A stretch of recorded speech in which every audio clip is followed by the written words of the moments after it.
fire department doesn't have speed. I thought I heard something in Yellowstone County. Madam Chair, whenever you are ready. Okay. Good afternoon. I'm going to bring the Public Health and Safety Standing Committee to order on Tuesday, March 24th. I'm going to say who's here for AI's purposes. Ann Rood is chairing, Patty Davis, Cinta Daniels is absent, Chief Schrock is present, Mayor Westwood is present, and Rod Bastian. And I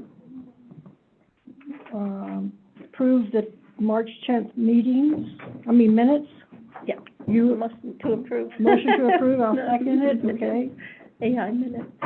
Yeah. Okay, and then second is updates from Chief Schrock. You have the floor. Nothing of significance to update right now. I'm going to wait until the month numbers come in, and there are some fairly notable arrests I'd like to report on for our next meeting. I just want to make sure all of our ducks are in a row for that.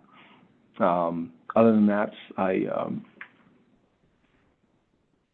currently have nothing operational-wise. Okay. So, which is good news. Well, you handed the numbers in, I'm assuming? I will, yes, I will be. I was waiting for this month's, April's numbers to come in. I'll send them out before there were some pretty high-profile arrests this month that I would like to speak about, but I just want to wait until. We generally do it at the first meeting of the month, because that way it's for the previous meeting. Gotcha. Yeah. Yep. Okay, well, you know it's in 3 weeks, so I can't wait to hear. Our next meeting's I in know, 3 that's weeks. a long time to wait. I knew you were going to be the one who called that out tonight. A lot of drug operational arrests. Cool. Yeah, very, very, very good. What I've seen this month is proactive felony drug enforcement, which means that my officers are actively going out there and hunting these problems instead of just waiting for the radio to go off and be called to these issues. They're taking a very proactive approach to combat crime, specifically drug crime right now. Yeah. And I talked to Jess about his stop on I-90. Yes, that is. Thank you so much for reminding me about that. I'm just thinking about that. So I will. That was awesome. I'll touch on that quickly. I received multiple letters of commendation for Officer Graber to my office, mayor, and committee. Officer, there was some robbery issues in Billings, some armed robberies going on, and the gentleman had slipped custody, wasn't able to be apprehended by law enforcement at the time in the Billings area. So, you know, the admin and some task force personnel put their heads together, mainly Detective Mahoney from the sheriff's office, and he sent out briefings on vehicle descriptions, suspect information, everything from A to Z, pretty normal stuff. And oddly enough, I was in the Sallyport a couple weeks ago, and Sergeant Webb was in there cleaning his car, and he was on the phone with Officer Graber, who was traveling to a training in Helena, and very, very, as timing would have it, very odd. He said on the phone, because he was on a Bluetooth speaker, I listened to this whole conversation. He says, this, I see a white Lexus. It kind of looks like that robbery suspect from Billings. And I laughed, and I said, catch up to it and run the plate. And so Sergeant Webb was on his computer, and Officer Graber read the plate off, and Jordan put it in. He said, that's it. That is the guy that we're looking for. This is out near Big Timber. Mm-hmm. And you can't go through Big Timber without stopping at Town Pump, which is what this guy did. And Jess, with like a cell phone in each hand and monitoring the radio, was able to get a call into their communications center in Sweetgrass County, and they had scrambled some deputies to go and apprehend this guy. And Officer Graber, through a mutual aid request, and an order from me, because you can't call something like that in and not help the officers that are showing up to arrest this guy, was able to jump out and safely take him into custody. And they had every trooper from, it seems like Livingston, Bozeman area to Billings looking for this guy, and he just so happened to. That's awesome. So that, I think that, yeah, that definitely speaks to his, situational awareness, even off-duty in his personally owned vehicle, driving to Helena to go to a training and see some friends. What I loved, and one letter, the only letter I read was from, Metcalf. Sergeant Metcalf, yep. And he said Officer Graber actually read the BOLO. I mean, Yes. so I love the actually. You know, I would just blow everything off. Yeah. And it's cool. And remembered it. And you see these bolos come across so often, you know, and it's just like, you kind of take like a brief mental note of it, and then 20 minutes later you forget about it. Because there's so many of them that come through. This one was specifically a little bit more intense because it involved some armed robberies. Jess,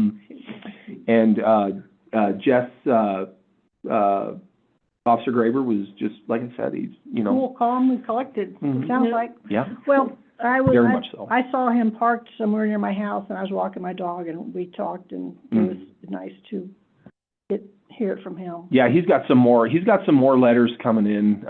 He was excited about it. I was excited about it. Sergeant Webb was excited about it. It was just one of those things where, I'm glad it was. It worked out. Yeah. Meant to be. Worked out very well. Nobody got hurt. Okay, you want to talk about 3, I understand, traffic sign request process, is that Absolutely. correct? Yep. So, like I was speaking with Rod about, Mike Maples, and I had put our heads together, and, one of the things that, we discussed was me running all my numbers to him with GPS coordinates on, traffic offenses, to which I had one map that I did present to Public Health and Safety during our last meeting. One of the suggestions that I had gotten was to record for the last 2 years our crash numbers, which is 5 different categories, I believe. It's motor vehicle crash, non-injury motor vehicle crash with injury, fatal motor vehicle crash, and I also threw in hit and run traffic crimes. Obviously, somebody, whether it's unbeknownst to them or not, they will hit a vehicle and just drive off because there could be. The store parking lot is a big blue dot, isn't it? Absolutely. So yeah, actually, and your surveillance has solved a lot of our hit and run traffic crimes over the years. So thanks for that.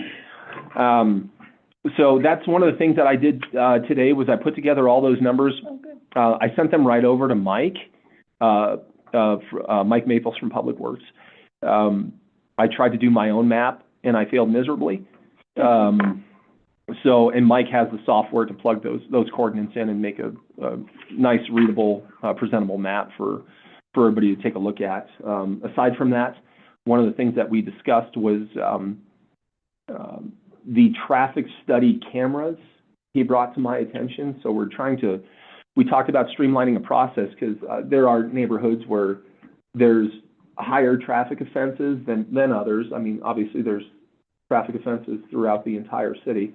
However, there's some problem areas with like whether it's like a willful disregard for a stop sign or just like high speeds like in a 15-mile-per-hour zone or something like that. We're talking about streamlining a process to where members of that neighborhood can come in, obtain a form from the city of Red Lodge, answer some questions. I believe I have a traffic issue in my neighborhood, and this is what I would like to see done, to which Mr. Maples and I will be notified about that. We'll set these cameras up. They monitor vehicle traffic as well as pedestrian traffic. So I thought that was a pretty cool idea.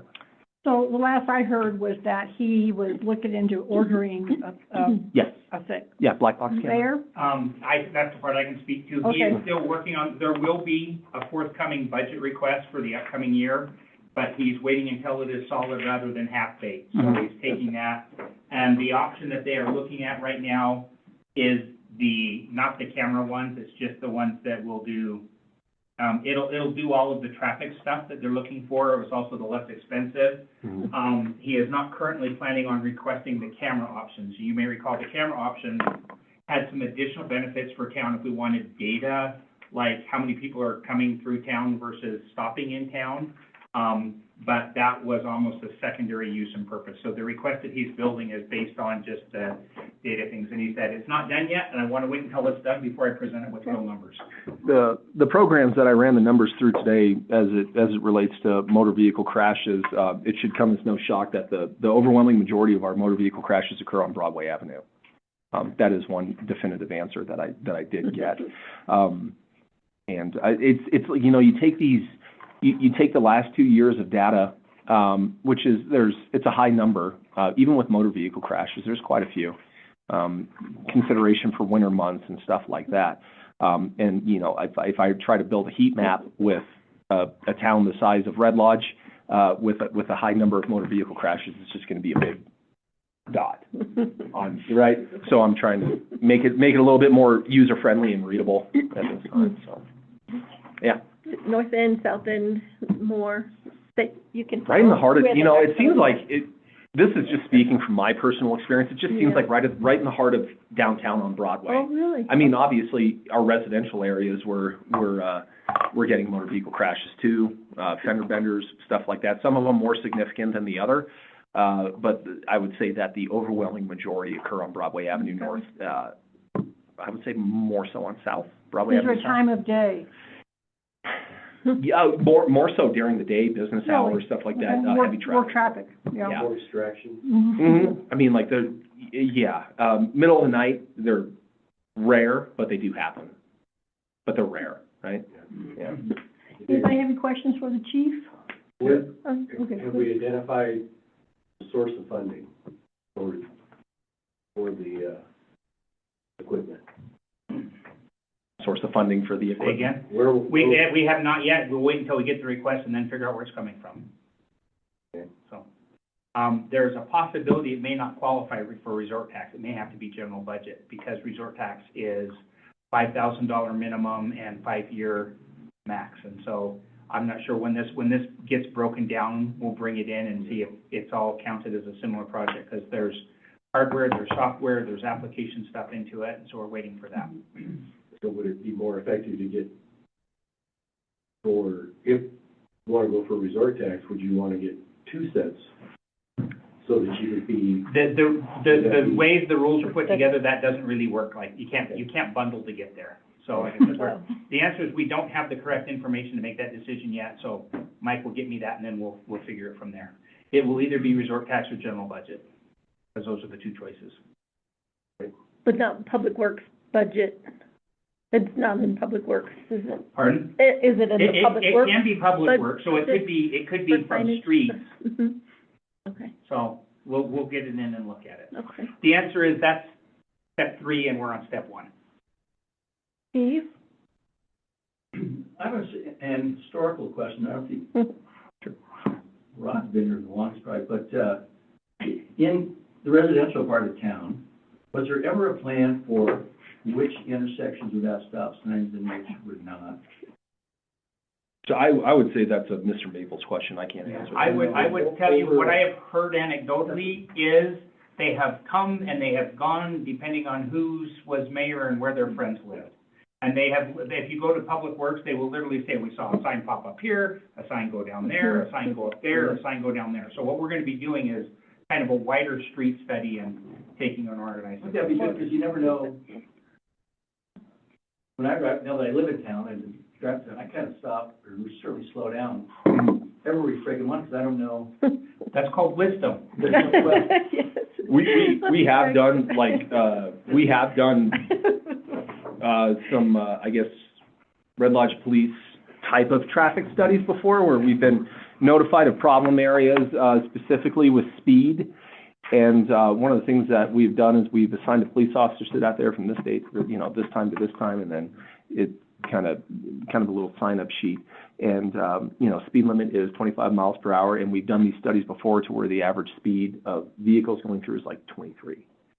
You know, it could be anything. I mean, like, one vehicle can certainly ruin the whole day for everybody. You see one vehicle doing 45 down a residential street, you know, they could put certainly a sour taste in your mouth. But I mean, not saying that people are making these things up, but I think the study equipment and the traffic study equipment would be like pretty invaluable tool. That way we have the graphs, data, and the numbers to back it up. If, you know what I mean?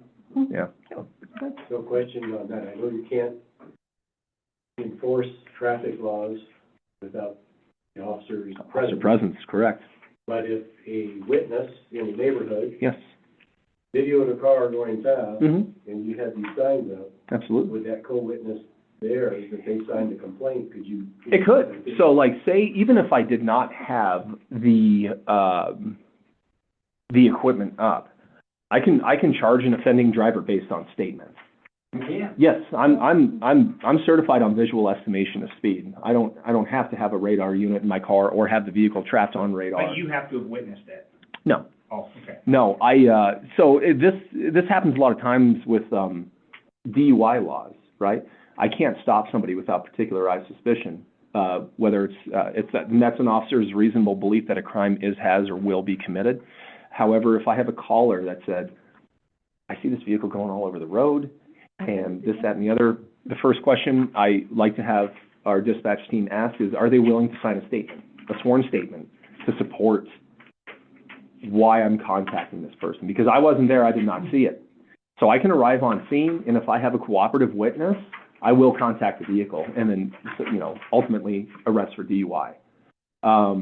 We have reckless driving complaints where I will stop an offending vehicle that I did not see commit the traffic crime. However, I will charge them, but it's charges based on statement. So it's not, and if it goes to court, it's not necessarily the officer's testimony that's going to get a conviction, it's the witnesses. So, I mean, like, there's a lot of responsibility with being a witness and calling in a traffic crime that you want to see through to the end.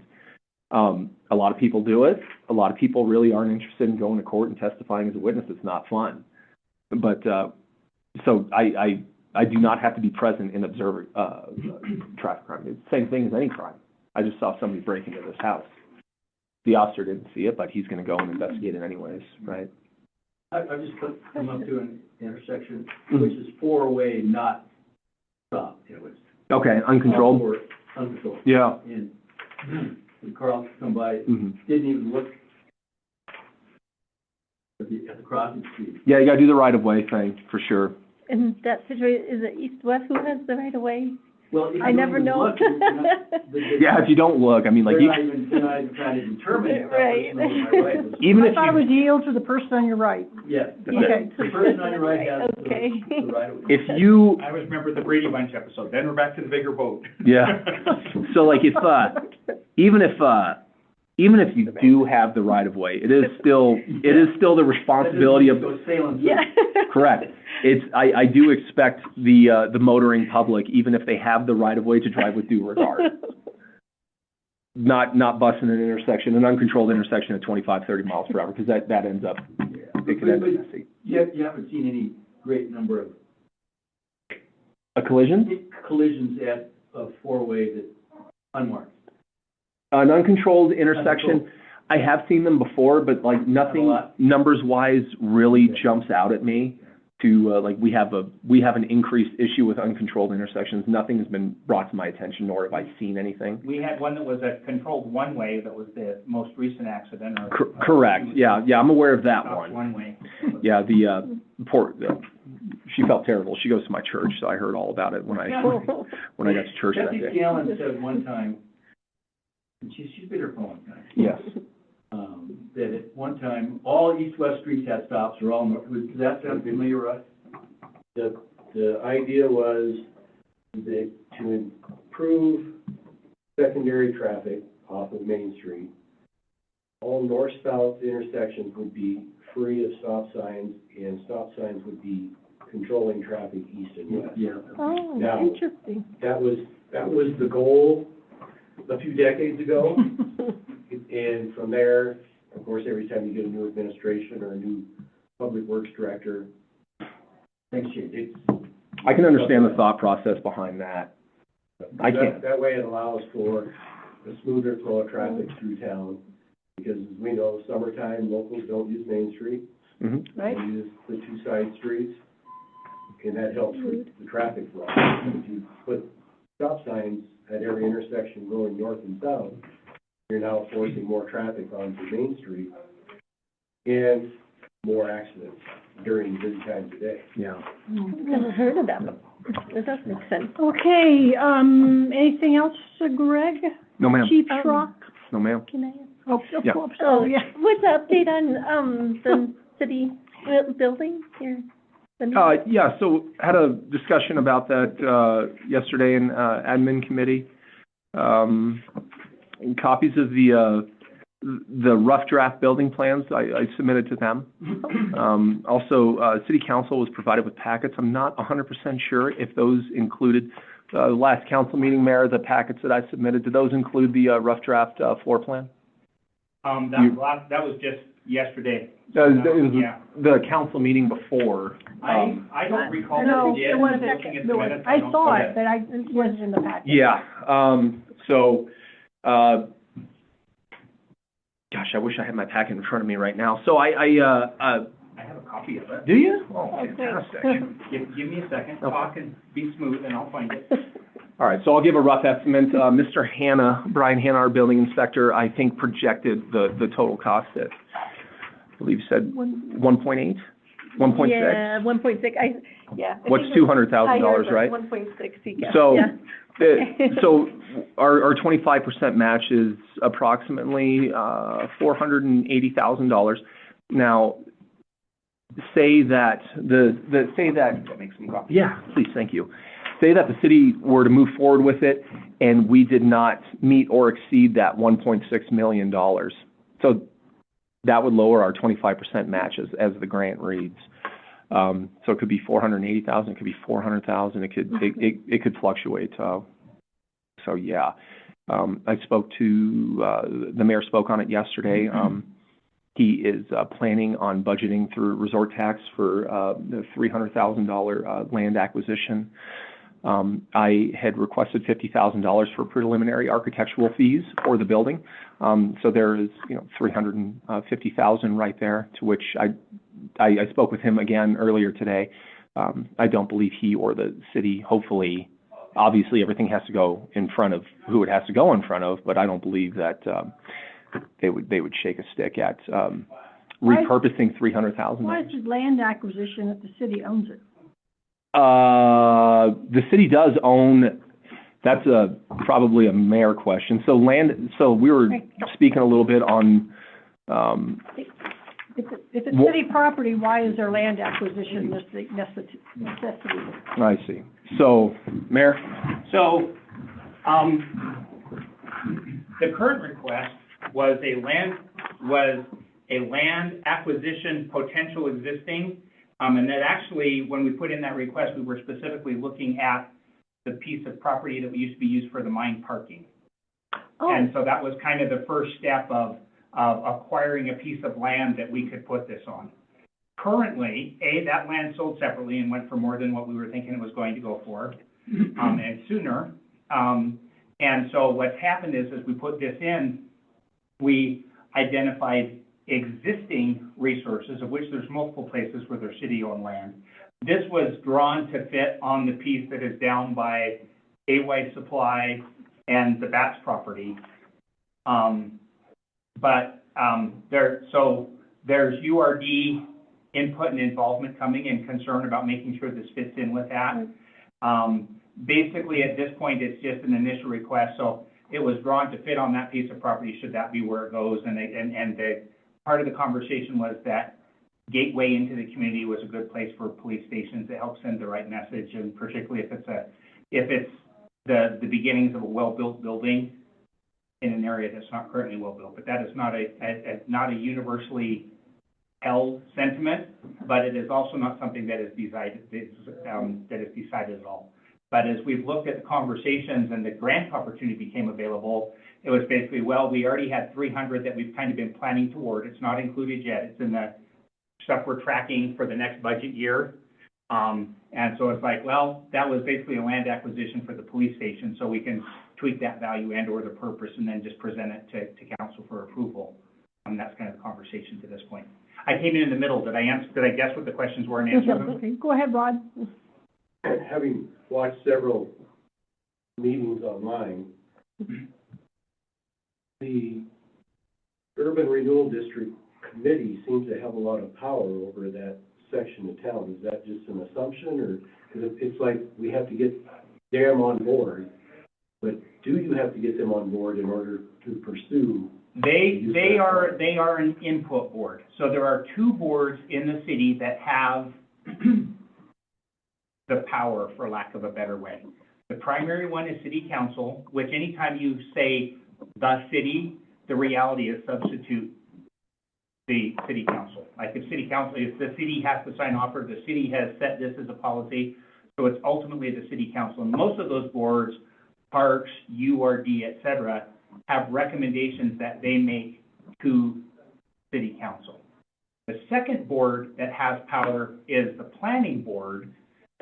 They have some things that they are ultimately say, and they don't need to come to the city council unless there is a dispute or escalation, what's the word, if they say no and you escalate it to the next board, then that comes to city council as well. And there are some other things like the zoning documents and the planning, zoning map and stuff that they put together and approve, but ultimately then it's still city council that comes on. So URD is like tax resort. They are an advisory board only. Does council listen to them? Yes. Do they listen to the URD? Yes, but they are an input and an advisory board. And if I were on council, it's like, I want to hear your logic. I want to hear the homework you've done and what brought you to this conclusion. I may or may not agree. Okay, just, in the meeting, they sound like they're kind of in control of anything that happens down there.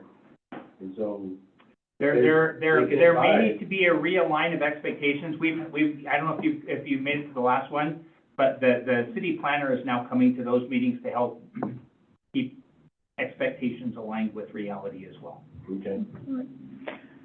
Okay, Greg, anything else? No, ma'am. A question on this building. Yes. Oh, I know this is preliminary. Mhm. Is there, is this basically the piece of land that you designed this for, does that use all of the land, or is there room for expansion for future? I can't answer that. So the way it's drawn out is everything that the police department needs on a single level.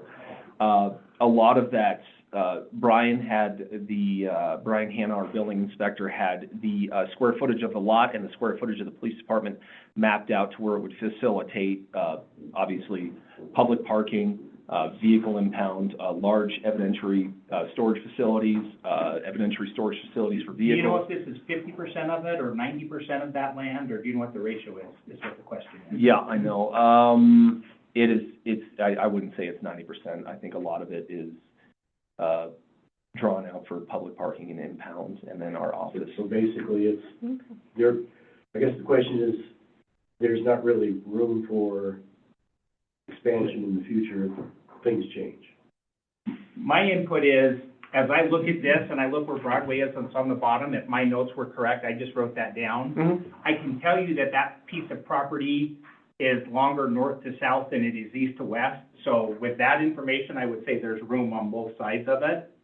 But that's just because that piece of property, if you go into Onyx or Cadastral, Yeah. I know there has to be some land on either side of it. Yeah, so one of the things too that was discussed, Mayor, I mean, the building, the projected building itself over in that area is, I believe, 4,400 square feet, maybe a little bit more.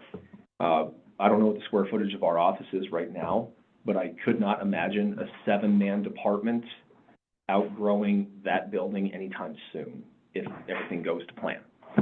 So there's public entry,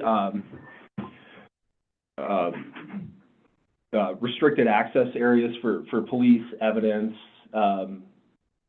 like level 1, 2, and 3 restricted zones. Obviously, level 1 would be the entry, public restrooms, stuff like that. The level 2 would be our interview rooms, interrogation rooms, and then towards the back, closer to Hagan Avenue North, would be the officer's bullpen and where all the case-sensitive stuff is handled. How big is the garage? Is it multi-car? Yes.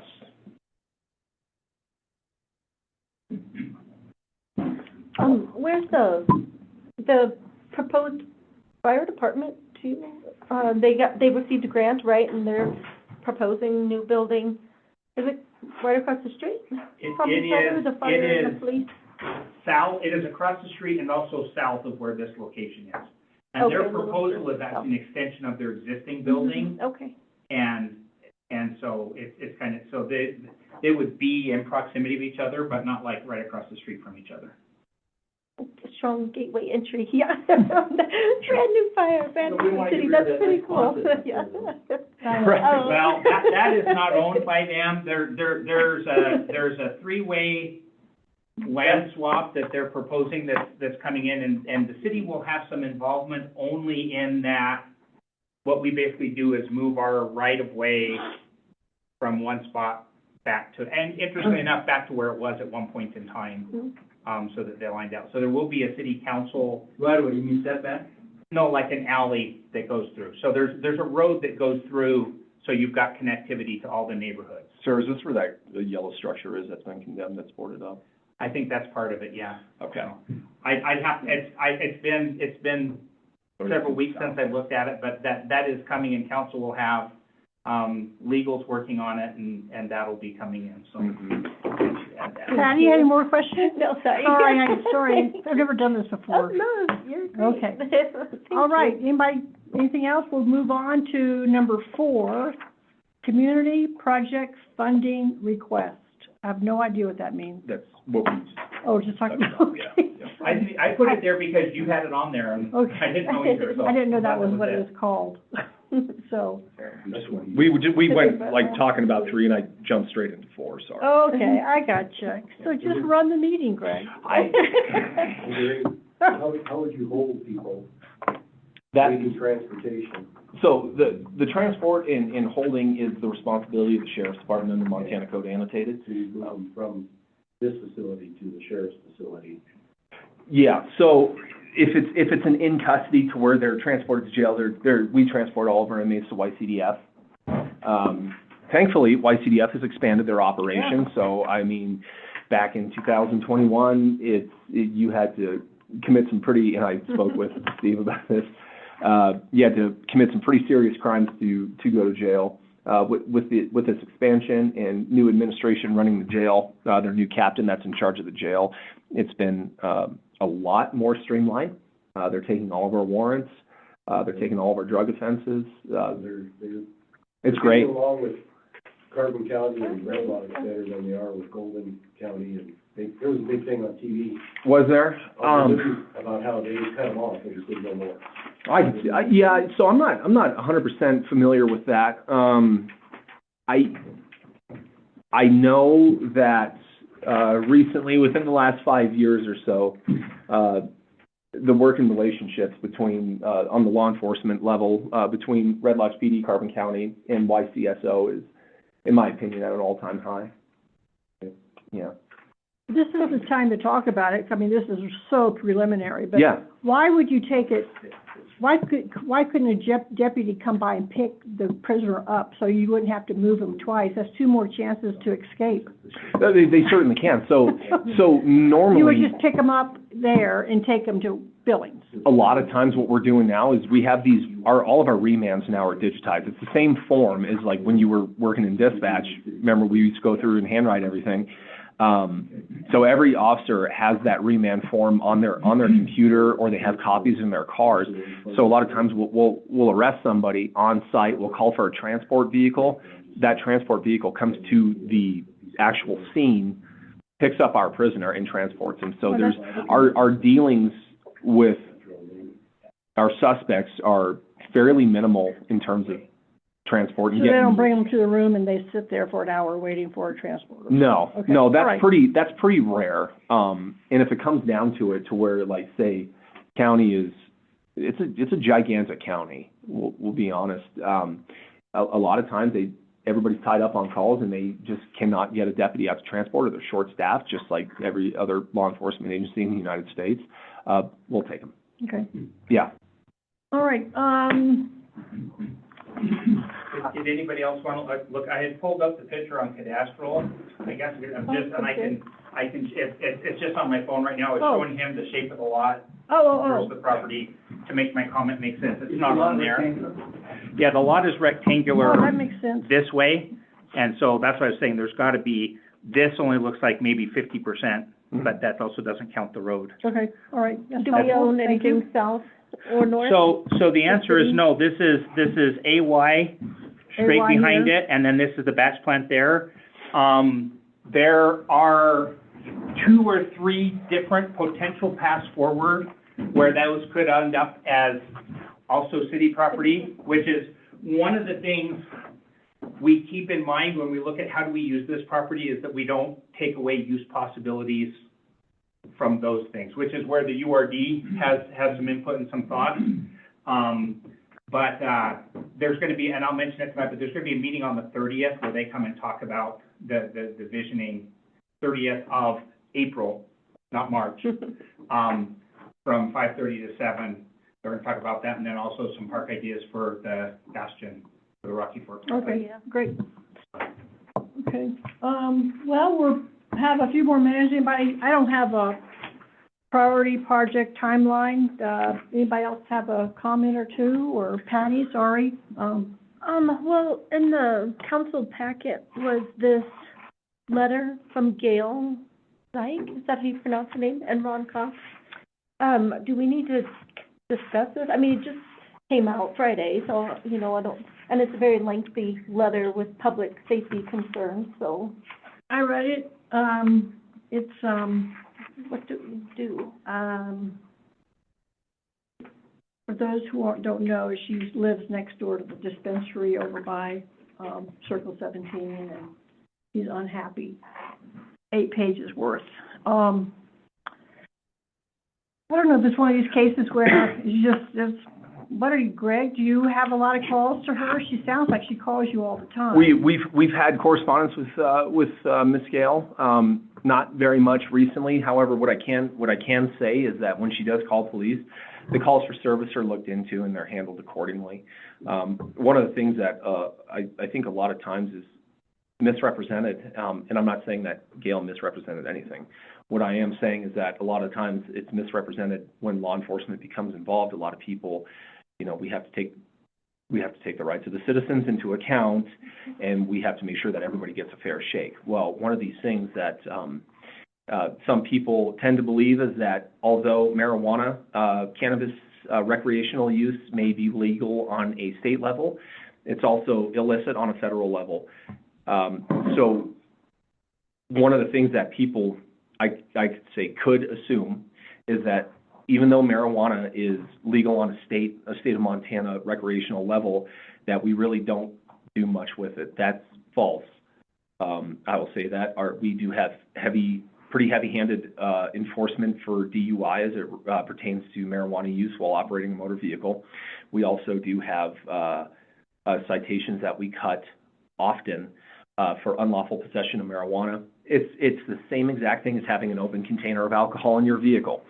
So original dispensary container or packaging in the rearmost part of your vehicle secured. If it's not, my officers are cutting a lot of citations for unlawful possession of marijuana while operating a motor vehicle. And they're also very heavy-handed with DUI laws. Although people will call in and file these complaints and they don't get the result that they want, I just hope that everybody understands that we are going down the checklist and we are charging the crimes that are chargeable. So it's nothing, law enforcement certainly isn't turning a blind eye to it. We are handling these calls. And it's not just with marijuana, it's with every call for service. Every time somebody calls in, they, more than likely, myself included, I'd probably put myself in this category. I already have the outcome made up in my head of what I want to happen, and if it doesn't happen, it's upsetting. I understand it. However, again, everybody has rights, but we are taking a pretty proactive approach to enforcement for marijuana. I wanted to maybe offer a little bit of a response to Patty's question about when we get a letter and what do we do. So, public input, we will always take public input. We will always share public input. Frequently, they will, in fact, kind of like the chief just alluded to, they will have their demands of you need to ask these questions or you need to involve these people and you need to whatnot. It is input. They are not interrogatories that a judge has said you must fulfill answer all these questions. So I think there's an awareness, that I will tell you from a municipal level, that right up there with domestic violence and problems, property rights is the number 2 thing that people get bent out of shape and do crazy stuff on. Mm-hmm. And so I think it's important that as elected officials as well as staff, that we recognize that. But we will have, in fact, this one also refers to a letter, that we got a couple times ago that had lots of requests in it. Those are ideas and input, and we can take those in and evaluate it. But that's not a judge's order. You have no obligation to answer or respond and react to every letter that comes in, even though they may have a desire that's there. I can tell you that I receive frequent, I would say more frequently, it's multiple times a week. And I acknowledge it, but it'll be because there's cars idling in the parking lot. I don't believe that's something that they write them for. And her concern is that her concern is with the business. And I said, if somebody came and parked a car in front of your house with the stereo blasting, they're not going to come give you a ticket because there's a car on your property or adjacent to your property. So I think there's valid frustrations. I hope that the planning board is, when they are looking at where we want those types of businesses, will come out with some recommendations, but that won't impact any existing businesses. But you may recall, maybe you weren't on here, Patty, you may have been or may not, but last year, or maybe even 2 years ago, when we did the marijuana ordinance, one of the things we put into that is, if you're in a spot where it's currently allowed, but at some time in the future becomes not allowed, we won't penalize you if you want to move to a spot that is allowed. Because otherwise, if you change location or you change business, it's an open pool, and anybody, there's going to be everybody in the world trying to compete for your license to do that. But the way that ordinance that we put together a year or so ago was, I'll use that as an example just because that's what we're talking about. Mm-hmm. If they come out and said you had to be 500 feet or 1,000 feet from residences or whatnot, and they put that in place, doesn't impact the business that's already there. But what we could do is not penalize that business and say, you can go to one of the spots that was identified where we want it. And again, that's something that planning board will make a recommendation. Ultimately, council will sign off on. And we built that into that ordinance, that if we decide there's better places, we will allow them to move there without disincentivizing them from doing so. Without having to compete with anyone else. So I said it wasn't an incentive, it was just let's not put a disincentive if things change in the future. Thank you. One thing too, I'd like the public to know and empathize with law enforcement is that the state of Montana and our municipal ordinances set the scope on which we can operate and charge for and not charge for. And I just want to make sure that the public understands, although it's a very personal issue to you, there are just written in black and white why I cannot. So just please take note of that. Yeah. And I said the calls I get are idling cars, people paying in the parking lot. So there's a lot of things. To my knowledge, Chief, you can say if this is true. To my knowledge, they've whoever's been managing it has been very cooperative and provided video and stuff of those situations when it's come up. So. Yeah, one of the things that the dispensaries, both, but I've had more correspondence with the one on Broadway Avenue South. As soon as they began operating, they invited me and a few of my officers to go down there, view the business, their surveillance systems, and they've overwhelming cooperation. If by some chance a juvenile is in possession of one of their products, all we have to do is just bring that bag back to them. They will scan the barcode and they'll let us know who purchased it. So they're very cooperative. I haven't ran into any snags. The short version is that's their cash cow of, when I remember when this came out, it was like kids were going to get hold of it. But I will tell you who the number one people they will not be getting hold from is people are not going to be risking their business license for stupid stuff. Yeah. Thank you. It was just the public safety concerns. Mhm. Wanted to Can I ask you talk a real about quick it. question? Were there places in town where it's allowed or disallowed to use cannabis products? Like outside in the public eye? No. Yeah. No, Your home is the only place that's legal, isn't it? correct. Yeah. Oh, I see. Your Oh. property, Your property, Your property. I see. So you can't walk down the sidewalk? No. no. Motor vehicles, open use, parks, Parks is not stuff like that, that's a 100% no-go. Same with alcohol too, right? You can't, It's similar to alcohol. as far as- I would But say so. alcohol you can drink in our parks, In the parks, marijuana you cannot. Yeah, I was gonna touch on that. You are correct. I'm not gonna give my opinion on that. Sitting in their backyard. Go ahead, this is the group, you can give that opinion. Yeah, I'll give my opinion on it. I take my children to the park all the time on my days off, and I don't want somebody sitting there drinking a beer, maybe if they're tuned up or not while my kids are playing around, and that's just me though. Yeah, I would not take my kids into a bar. We'll just say that. If your neighbor's in their backyard, you are in your backyard, and they're smoking, Yeah, and it drifts over. yeah, Which yeah. is- It will that's dribble. fine. It will. It looks like It does, cigarettes, yeah. it's like that. Sure, yeah. Okay. Yeah. It is obnoxious, but it's legal for them to do it, and it's Yeah. unfortunate, in my opinion, that you have to smell it, but that is the case. And I think that's one of the issues here, Yeah, but- is they've had complaints of people lighting up in the parking lot, so they do smell that more frequently. Mhm. But when the calls have been made on that, again, they go down and they get the video, and those guys will run out and shut them down as quickly as anything, because of their license is at risk there. Yeah. Oh, I see. There are neighbors in that specific neighborhood where I have heard that they will use cannabis on their own private property, and that could potentially, I don't know for a fact. However, somebody can go into their backyard and spark up a bowl, and 10, 15 different people. I know for a fact that there are neighbors in the vicinity where the smell has originated that are not the pot shop. There it is, yep. Okay. And when I say I know for a fact, I have observed firsthand with wind direction going on and been able to deduce where it isn't coming from. Yeah, and it's not just an issue there. It's an issue at the dog park. It's early in the morning. It's an issue downtown. It's an issue in the alleyways behind the bars during night shift. We're working on it. To me, it's one of those cookie diplomacy situations. And I understand that after you light a bowl, that you like cookies, so I'll bring you cookies if you'll smoke in the basement rather than the backyard. Okay, we're gonna adjourn. Anybody, anything else I don't have an idea for, we've done a lot of public comment. That's great. I love it. And I don't have a priority project or timeline. Do you, Patty? Well, yes, I have a lot to say tonight.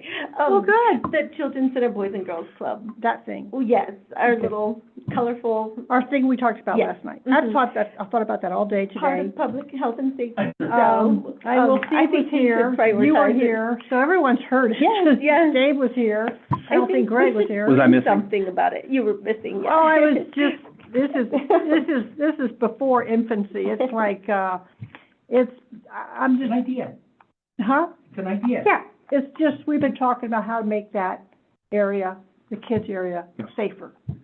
And I just down there this weekend talking to some parents and grandparents. Mm-hmm. I just dawned on me that we could make this colorful and different, meaning that people might respect the speed limit more if it was colorful and different and, had some cool things Really that, visible. Identified as yeah, a kids and, area, kids so zone. that's what I've been thinking about, and I've been online, I've shared it with Hope about, there's a place, if anyone wants to look it up, it's called outplaying.net, it's in England. But they even occasionally will, request to the city council to, close the street, like one day a month, just all day, just for a total play area, which I think would be fun in the summertime to have that whole area blocked off. Agreed. Not often, because we talked to Rod about his truck, and his trucks need to come through. What day does your trucks not come? I'll have to get you an updated schedule. Okay, all right, but, Probably not on weekends, Or they could. it's a possibility, but I guess the only thing, it just popped into my head, where are most of our accidents on talking Main about Street where accidents. there's distractions? Does somebody gets distracted by the pretty things, smack a kid. Well, Because they're we're looking gonna at keep pretty those things kids instead of- inside that boundary. Okay, so I'm just throwing things out there. Yeah, I don't know I'm not if we could against it. paint the asphalt. I was saying last night, a permanent hopscotch, not that they would play hopscotch, but make it look like it's for kids. A Or a playground. tic-tac-toe thing, but it'll just make it look different. Right. And I would hope people would respect, the area and maybe even use a different road like Oaks or Broadway. And, but I think we've got an unusual, opportunity because that area really is kids, so let's make it kids. I understand where you're coming from. For a million years. What I always throw out. I can fill in the blank before he gets there. Go ahead. Unintended consequences? Unintended consequence, what great. could go wrong? Well, we're gonna talk about it, we're gonna get everybody and talk, residents, the first thing, you talk to the, neighbors, Mhm. talk to the council, and you talk to the Boys and Girls Club, the daycare, skateboard, you just talk to everybody and but I think, where there's a will, there's a way, that's how I feel about almost everything. I've actually been emailing back and forth with the CEO for Boys and Girls Club, Great, Brian. We have, some safety plans that we've been working on recently with, Boys and Girls Club, the police Oh, department, and the great. sheriff's office. great, So I do have that, contact card if you, okay. Is Grant still I working thought, there? yeah, he's so great. I think this gentleman's name is Brian. He's a firefighter from Laurel. No. Different guy. This is Grant from California. We were, Anyway, yeah. staff member. that's briefly what I'm going through and sharing it with people and looking up information and, but outplane.net is a great resource. Outplane. Outplane. I thought you said outplane, like P-L-A-N-E. And, Got it. a lot of ideas and, working with the city, because we gotta work with the city and, the residents, and we can make it safe. Yeah, and this area has been a topic of conversation Well, for yeah, so many we've years, talked about it. but. Let's do something. Parking in that block may need to be reduced to increase visibility of the kids. Hmm. You know, there's, Yeah, good point. the side of the, next to the pickleball tennis courts, that side of that street rarely gets used, 9th, right? yeah? Yeah. So Well, the north side of, the employees that are parking next to the park across the street from the daycare, and if they move their vehicles to the one side, would open up visibility. Like a designated drop-off and pickup area? Well, he's talking about his employees. Employees, yeah. Don't park in the Right. congested site And have a area. designated, And have a designated pickup. but it opens up the visibility so kids aren't coming up Oh, I see between the cars. overlap. If it's a designated pickup and drop-off area, then no parking happens as a byproduct of that? Is that where you were going? But give them an alternative as to where to park. Mhm. It's like Broadway. Could you imagine if there was no cars on Broadway? I was gonna say, that's probably why Kinda how it Broadway. is. I'm just, yeah, is the that number was one a joke, spot but I was just trying to think of for making a cars. right-hand turn onto Broadway, or a left-hand turn onto Broadway. Yeah, you really have to inch out to see around the park. Well, even if, and I've Yeah, said this, scary. I've said this for years, even if vehicles are parked within Right line. Mhm. the white lines, yeah, if they're not exceeding that yellow barrier on the street corner on heavy traffic flow days, like say July, even if they're parked legally, Hard. it's still hard. And I've caught myself. There's a one-ton pickup there at the, Big- Yeah, for sure. wide vehicle. Thank you. Okay, so, hang on to your hats for that one, there's more to come, but, we'll, figure out a way how to, I guess parks would be involved, public works would be involved, and public safety would be involved. Sure. Off the top of my head. And it's part of the camera process too, and seeing, Record Okay, time it's there. 5:26, move to We're ready. adjourn. move to adjourn. Okay, we're adjourned. And I'm gonna turn this off. Thank you.